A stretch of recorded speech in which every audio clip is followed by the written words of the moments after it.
Everyone, welcome back. Today we'll be doing the UFC 314 recap. I know I'm a couple days late to this, but I've been processing the event the past couple days, just thinking about, the state of featherweight now that Volk's champion again. Um, the lightweight division now that Patty is not a legitimate contender, as we'll get into.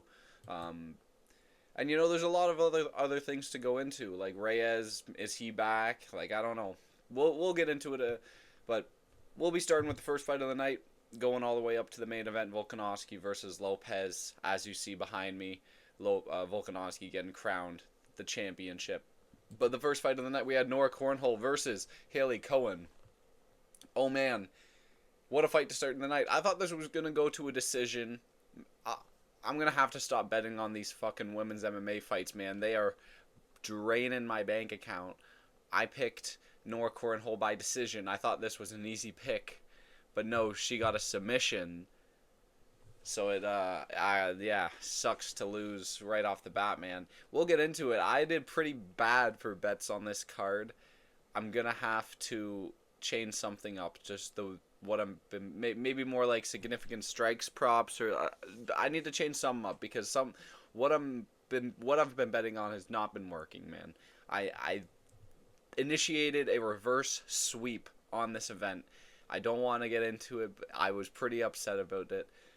Nora Cornhole started it off with her not getting the decision. She got a submission win in the second round. I mean, good win for her. Can't fault her for not going all 3 rounds, but I don't know. I thought it was gonna. So Cornhole takes home a submission win. Jeez. And then we move on to Marco Tulio versus Treshawn Gore. This was actually an incredible beatdown of a fight, man. Tulio is a menace on the feet. The first round was kind of back and forth. Like, Tulio got stumbled a couple times on the feet, but he was tripling the striking numbers of Treshawn Gore. And then in the second round, I think he like 7-1'd the striking numbers of Treshawn Gore and just absolutely beat him down. Like, it was hard to watch at moments. But he just kept beating him down, man. Tulio is incredible. I cannot wait to see how far this guy goes. And then we move on to Mitch Raposo versus Sumaderji. The first underdog I picked of the night did not pan out. Mitch Raposo has no... He cannot inflict any damage on his opponent at all. He has no finishing instinct. He had the back of Sumaderji in moments. He had the backpack, did nothing with it. He had a takedown on Sumaderji, did nothing with it.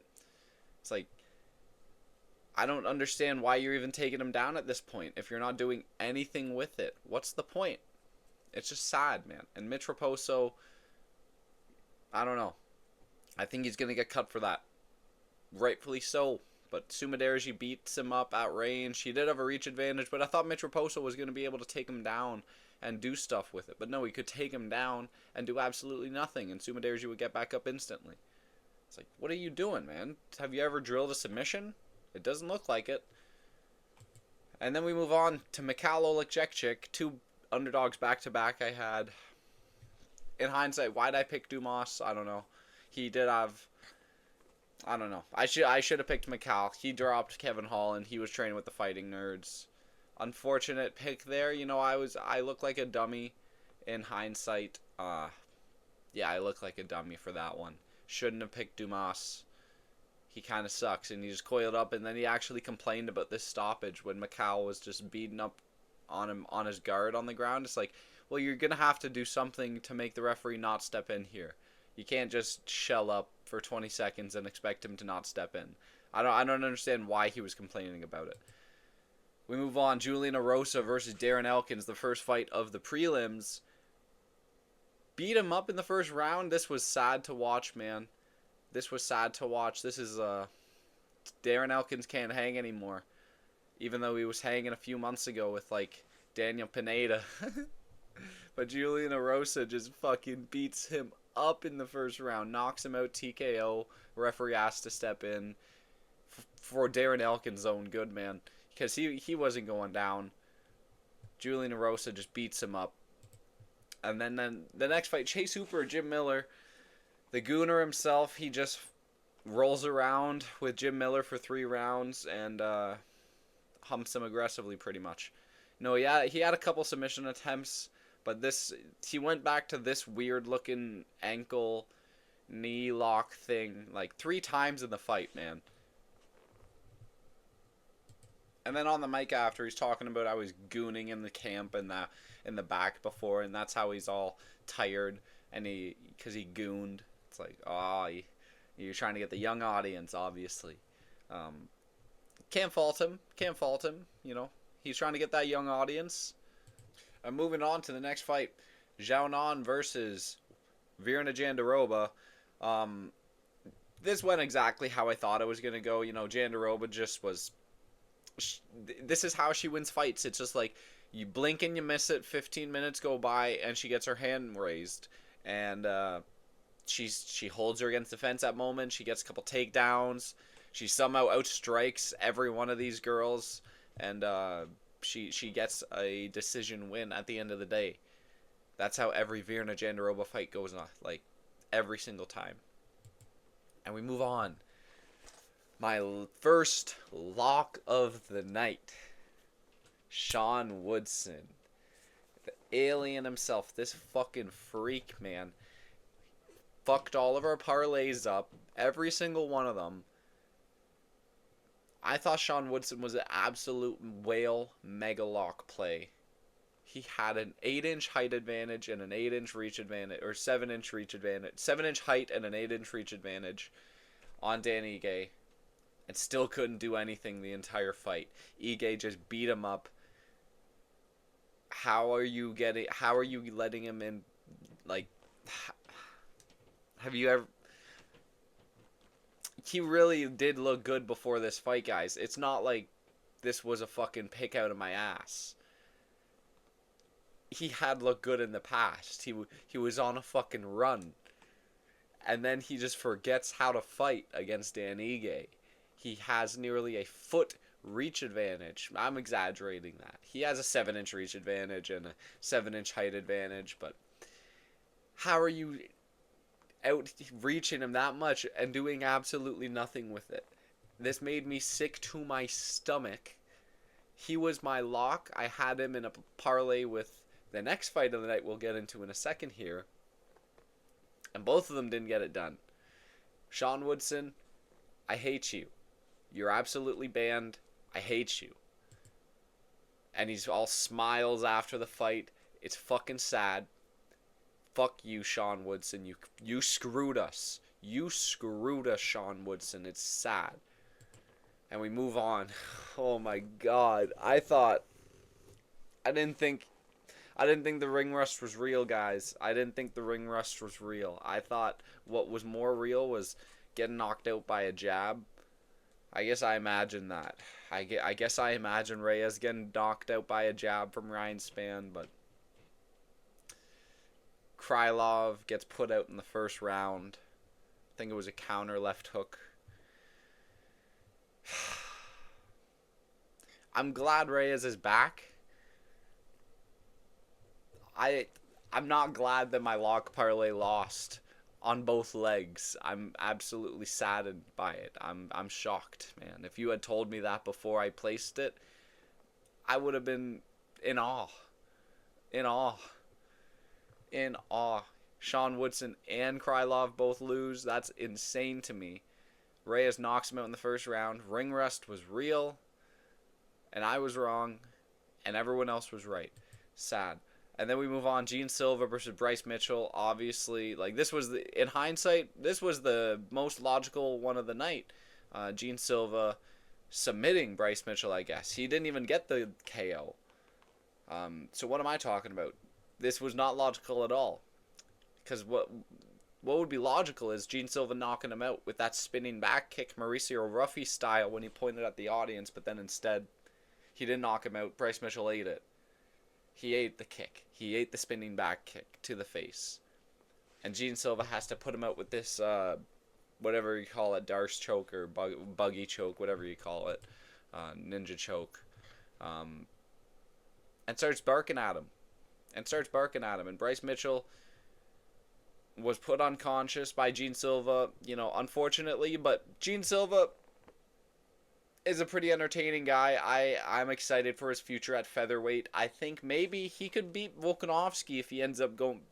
If he gets another fight or two, I know he's already calling for a title shot, which he does not deserve right now.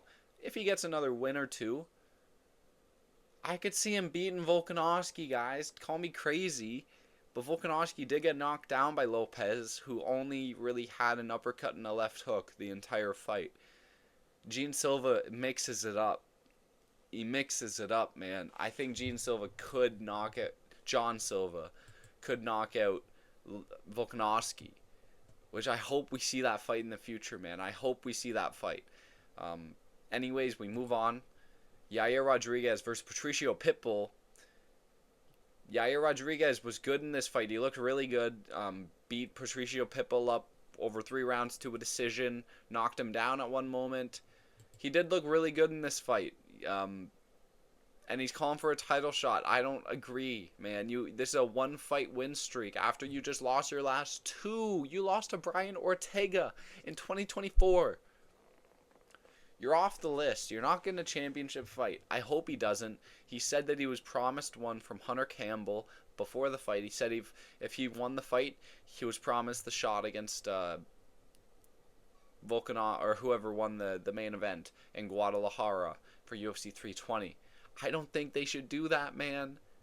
I hate that precedent. It's a 1-fight win streak. Put him up against Lopes. Make that fight next. They have some beef, obviously. That would be a good fight to make in Guadalajara. Yair does not deserve the title shot. I don't get why he's calling for it off a 1-fight win streak. But if they do, he could beat Volkanovski too, I think, you know? He did look really good in this fight. And he mixes it up good. He's going to be throwing head kicks and shit.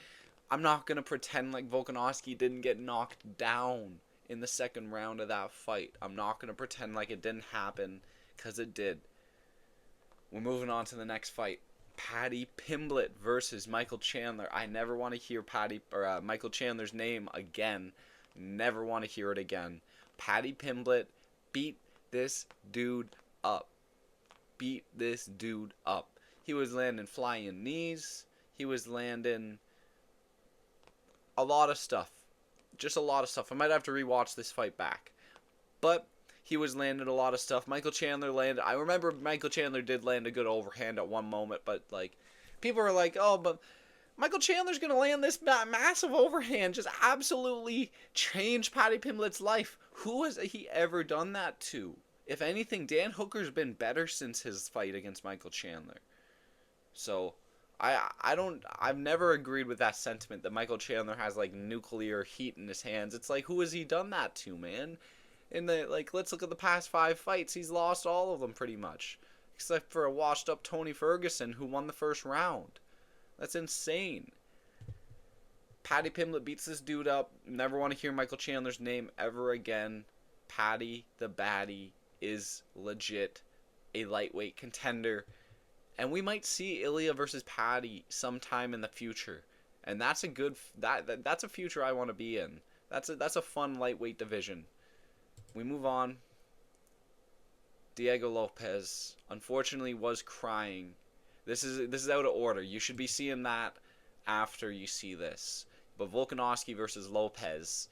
Volkanovski was able to just beat up Diego Lopes. I mean, this was a close fight.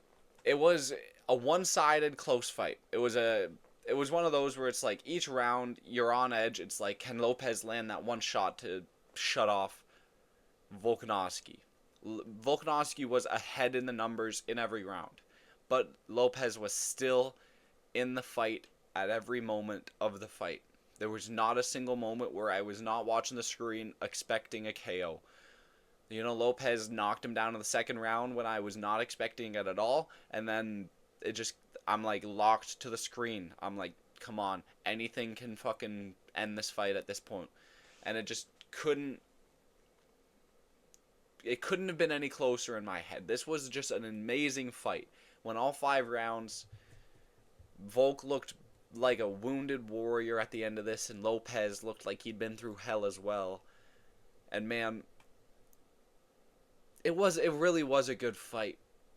maybe I'm not giving Volk enough credit. He did look really good, but he did get knocked down, and I hate that. He's 37. You know, how much more can he take? How much more can he take? If a guy like Yair lands a flush head kick in a combination against him, if Yair lands like a 1-2 head kick on him, or like like some shit like that, like Yair will be mixing it up. Or like a Jean Silva. What if Jean Silva lands a spinning back kick on fucking Volkanovski? These are some things I don't think he can take. But Volkanovski, it's a heartfelt moment. You know, he gets the belt. Oh, fuck me. Shit. He gets the belt planted back on his... he gets the belt planted back on his waist. And, you know, heartfelt moment. Tears were shed. And there was also tears shed for Lopes in the back. You know, I really wanted him to win, man. It's so sad seeing my boy like this. I think he'll be back. I really do think Lopes will be champion in the future. I can't take any more Lopes losses. I need to see Lopes with a belt, man. I need it. Anyways, that's going to do it for the recap video. Let me know what you think. I'm going to be back here tomorrow for the full card predictions for Carlos Prates versus Ian Gary. So look out for that. I'm ready. I'm ready to break down that fight card, man. I'm so prepared. Cannot wait for that. Let me know what you think of my 3-14 recap. I know it's late, but I wanted to get it to you guys anyways. Thank you for watching. Make sure to like, comment, subscribe. Have a good one.